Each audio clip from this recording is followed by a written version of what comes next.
जब मैनिपुलेटर्स ये वाला खौफनाक काम करे ना, तो आपने बहुत ही सब्र से काम लेना है। करना मुश्किल तो हो सकता है पर नामुमकिन नहीं। यही चीज़ हमें कुरान पाक सिखाता है कि सब्र से काम लो, पेशेंस।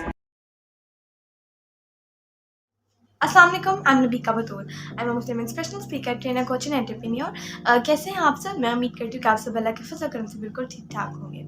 आज की वीडियो जैसे कि आपको पता है कि हमारी सीरीज़ चल रही है एंटी मैनिपुलेशन की, तो आज की वीडियो जो है मैं आप लोगों के लिए दोबारा लेके आई हूँ। मतलब कि आज हम ये डिस्कस करेंगे, आज ऑलमोस्ट हमारा थर्ड स्टेप होगा एंटी मैनिपुलेशन टेक्निक्स की तरफ। आज मैं आप लोगों को एक बहुत अच्छी चीज़ बताने जा रही हूँ जो कि आपको मैनिपुलेशन से दूर रखने में, मैनिपुलेटर से दूर रखने में बहुत मदद की थी। हमने पिछली लास्ट वीडियोस के अंदर डिस्कस किए थे सबसे पहले आइडेंटिफाई कैसे करना है, एंड देन हमने डिस्कस किया था एक बहुत बड़ी वजह जिसकी वजह से मैनिपुलेटर्स अपने काम में कामयाब होते हैं, विच इज़ कॉल्ड, जिसकी वजह से वो अपने ऑब्वियसली काम में कामयाब होते हैं और हम अपनी बाउंड्री सेट नहीं करते। इसके बाद से बात की थी एंड आज मैं आप लोगों के लिए एक बहुत अच्छी वीडियो लेके आई हूँ। आज हम बात करने जा रहे हैं एक बहुत ही बड़ी अच्छी चीज़ की, जिसको शायद सुनने में आपको इतने मज़े का ना लगे, but when you understand it will not be you. Okay, so I'm talking about stay calm and collected. जी हाँ, stay calm and collected. आपको शायद सुनने में इतनी ना लगे लेकिन मैं आपको बताती हूँ। मैनिपुलेटर स्पेशली कभी कभार फीलिंग्स को एग्जैजरेट करते हैं या कभी कभार ऐसा करते हैं कि आपको गुस्सा दिलाने की कोशिश करते हैं, जिसके बरक्स अपनी मैनिपुलेशन में कामयाब भी हो जाते हैं और मैनिपुलेशन टेक्निक्स कर सकते हैं। तो अगर हम इन सिचुएशंस के अंदर काम एंड कलेक्टेड रहें तो हम बहुत अच्छी तरीके से इन सिचुएशंस को हैंडल कर सकते हैं। अब ऑब्वियसली आपको इसकी एग्जाम्पल चाहिए होगी तो मैं आप लोगों के साथ ज़रूर शेयर करती हूँ। सबसे पहले आप लोगों को, जैसे मैंने अपनी मैनिपुलेशन वाली वीडियो में बताया था जिसके अंदर मैंने डिस्कस किया था कि व्हाट इज़ मैनिपुलेशन, उसके अंदर मैंने आप लोगों को गाइड किया था कि मैनिपुलेशन कोई भी कर सकता है। मतलब ये नहीं कि सिर्फ एक इंसान कर सकता है, बट फैमिलीज़ के अंदर भी मैनिपुलेशन बहुत ज़्यादा होती है and you know out of the family भी बहुत होती है। यानी कि जिन लोगों की फैमिली बॉन्डिंग स्ट्रॉन्ग नहीं होती, जिन बच्चों की पेरेंटिंग स्ट्रॉन्ग नहीं हुई होती, जो लोग एक दूसरे से अटैच नहीं होते, बहुत ऐसे होते हैं, कहना नहीं चाहिए बट बहुत ऐसे सिबलिंग्स पे होते हैं जो एक दूसरे पे मैनिपुलेशन कर रहे होते हैं। ठीक है, बहुत से ऐसे पार्टनर्स भी होते हैं, बहुत से ऐसे रिलेशनशिप भी होते हैं, बहुत से ऐसे मैरिटल रिलेशनशिप्स भी होते हैं जिनके अंदर जो ये चल रहा होता है। बहुत से रिश्तों के अंदर ये हो सकता है। ठीक है, आपको कोई आपका फ्रेंड मैनिपुलेट कर रहा हो सकता है, आपको कोई बाहर से कोई शख्स मैनिपुलेट कर रहा हो सकता है, आपका बॉस, आपका एम्प्लॉयर, कोई भी आपको जो है कर रहा हो सकता है मैनिपुलेट। तो सबसे पहले ये बात जानना ज़रूरी है। और अगर हम मैनिपुलेशन के अंदर काम एंड कलेक्टेड रहें तो बहुत ही अच्छी चीज़ रहेगी, क्योंकि अगर हम मैनिपुलेशन के अंदर फंस जाएं तो इसके अंदर बहुत से लोगों को निकलने में बहुत ज़्यादा मुश्किल होती है एंड इनके कॉन्सिक्वेंसेस बहुत दर्दनाक होते हैं। इसीलिए ये चीज़ हमें करना ज़रूरी है। अब क्यों ज़रूरी है, मैं आप लोगों के सामने एक एग्जांपल रखती हूँ। ठीक है, तो सबसे पहले एग्जांपल लेते हैं कि आपकी एक दोस्त है, ठीक है, और आप उनके साथ बैठी हुई हैं और वो जो है जानबूझ के आपको मैनिपुलेट करने के लिए, आपके लिए नेगेटिव फीलिंग्स प्रोवोक करने के लिए आपको कहती हैं कि तुम कभी भी मेरा ख्याल नहीं रखती, तुम कभी भी हमारी दोस्ती की केयर नहीं करती,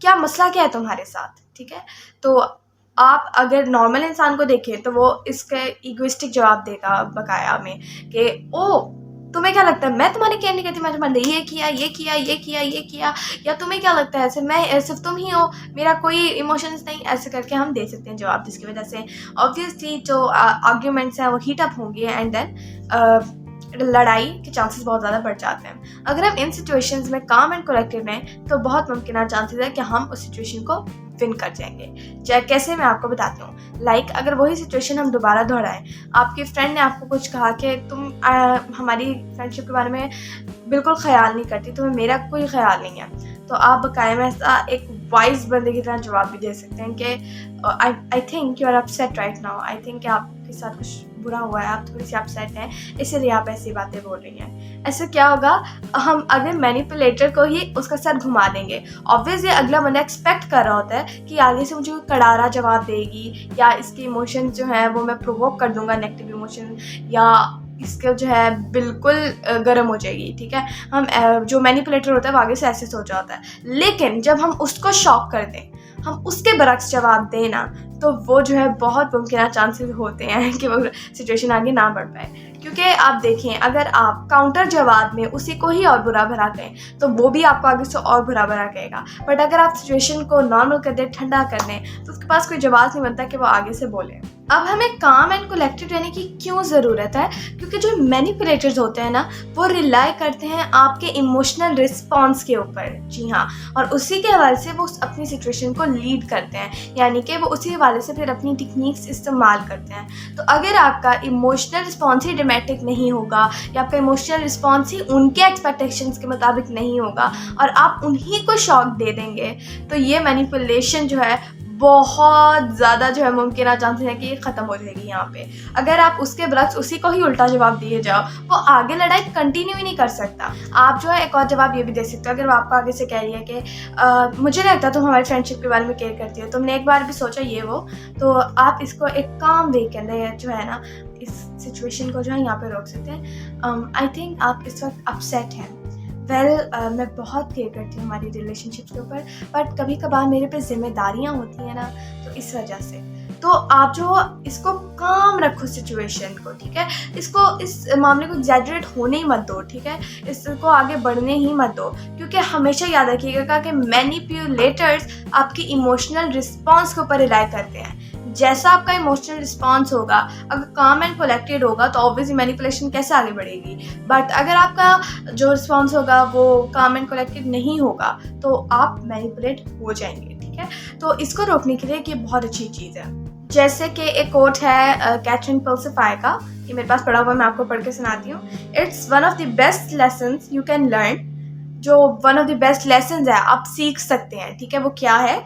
one of the best lessons you can learn in life, जिंदगी के अंदर, is to master how to remain काम।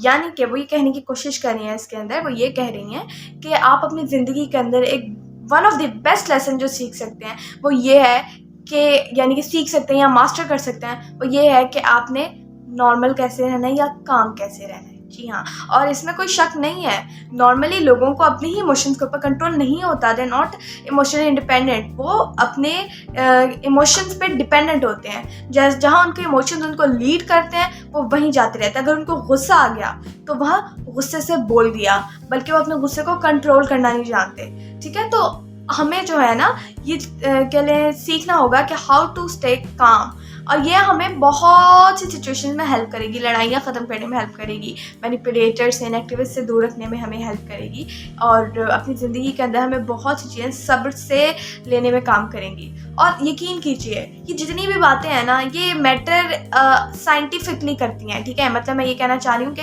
अब जाके ये डिस्कवर हुई हैं, ठीक है। लेकिन वन ऑफ द बेस्ट, यानी कि वन ऑफ द बेस्ट क्या ही कहूँ मैं, इसको टाइटल देने की ज़रूरत ही नहीं है। मैं बात कर रही हूँ इस्लाम की। इस्लाम हमें 1400 साल पहले बात किया गया था। अल्लाह ताला ने कुरान पाक के अंदर सब्र का कई दफ़ा जिक्र किया है, जैसे कि आप लोग जानते ही होंगे। तो अल्लाह ताला तो कुरान पाक में हमें बहुत पहले बता दिया था, अल्लाह ताला ने ये बात, हमें ही समझ नहीं आती। और आज क्या करी है साइंस? आज साइंस हमें वही बात खोल के बता रही है, नथिंग एल्स। ये चीज़ें मुस्लिम्स को अल्लाह ताला ने पहले से ही गाइड करनी थी कुरान पाक के अंदर। जैसे कि मैं आप लोगों को रेफरेंस दे के बताऊंगी, क्योंकि लबीका आप लोगों के साथ ठोस सबूत के साथ ही बात करती है। अब ये मेरे पास दोबारा एक पढ़ी हुई है सूरह बकरा आयत नंबर 45, ठीक है। So it's and seek help through patience and prayer, ठीक है। अल्लाह ताला से ऑब्वियसली हेल्प लो पेशेंस से, सब्र से और नमाज से, प्रेयर से। And indeed it is difficult except for humbly submissive, यानी कि बिल्कुल ये अल्लाह ताला ने इसके अंदर फरमाया कि बिल्कुल ये मुश्किल होगा, लेकिन उन लोगों के लिए नहीं जो अल्लाह की राह के यानी कि अल्लाह से कनेक्टेड हैं। इसका मैं आप लोगों को मफहूम शेयर कर रही हूँ, ठीक है।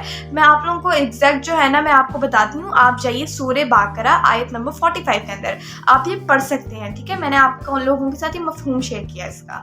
तो ऑब्वियसली अल्लाह ताला ने कुरान पाक के अंदर भी यही फरमाया, आप सिर्फ शुरू वाली लाइन पकड़ लीजिए, and seek help through patience and prayer, यानी अल्लाह ताला से मदद मांगो सब्र और नमाज के ज़रिए। तो ये दो बेस्ट तरीके ऑब्वियसली जो अल्लाह ताला ने कुरान पाक के अंदर फरमा दिया। और यही चीज़ पेशेंस अब जाके हमें साइंस बता रही है कि ये करना कितना ज़्यादा ज़रूरी है, और ये कितना ज़्यादा ज़रूरी है ये अल्लाह ताला ने हमें कुरान पाक के अंदर ही बता दिया था कि सब्र से काम लो, पेशेंस से काम लो।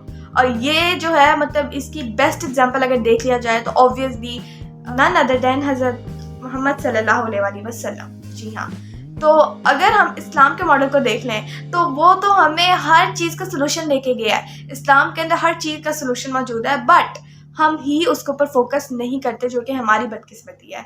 तो आज से ही कुरान और हदीस के ऊपर प्लीज़ गौर कीजिएगा और ऑब्वियसली हमेशा स्टे काम एंड कलेक्टेड, ठीक है, ताकि आप अपने इमोशंस को समझ पाएँ और सिचुएशन को लीड कर पाएँ, ना कि सिचुएशन आपको लीड करे। जी हाँ, सिचुएशन लीड करने के लिए एक चीज़ जो बहुत ज़्यादा इंपॉर्टेंट होती है, इट्स कॉल्ड इमोशनल इंडिपेंडेंस, जो कि बहुत से लोगों के अंदर नहीं होती है अनफॉर्चुनेटली।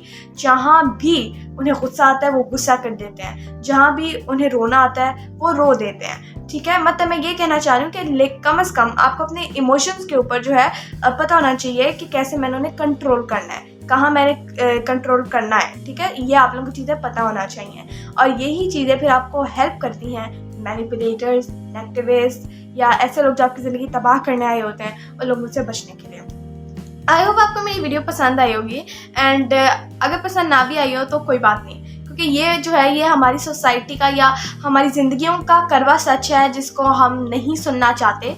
तो इसीलिए लबीका का काम है कि आप लबीका जो है आप लोगों के साथ प्रॉब्लम ज़रूर शेयर करती है कि मैंने आप लोगों के साथ शेयर किया मैनिपुलेशन होती है, कैसी मैनिपुलेशन होती है, कौन कौन सी मैनिपुलेशन टेक्निक्स होती है, मैंने आप लोगों के साथ शेयर किया। लेकिन मैं आप लोगों के साथ ये भी शेयर कर रही हूँ कि हमारी सोसाइटी के अंदर क्या हो रहा है जो कि बिल्कुल रॉन्ग है और हमें करना क्या चाहिए। और सिर्फ आपको साइंटिफिकली नहीं, बट मैं आप लोगों को कुरान और हदीस की रोशनी के अंदर गाइड कर रही हूँ। सो आई होप आप लोगों को समझ आई होगी। लाइक करें, शेयर करें, चैनल को सब्सक्राइब करें, हैप्पी लाइफ लेडीज क्लब को ज्वाइन करना मत भूलिएगा। जज़ाकल्लाह, अल्लाह हाफ़िज़।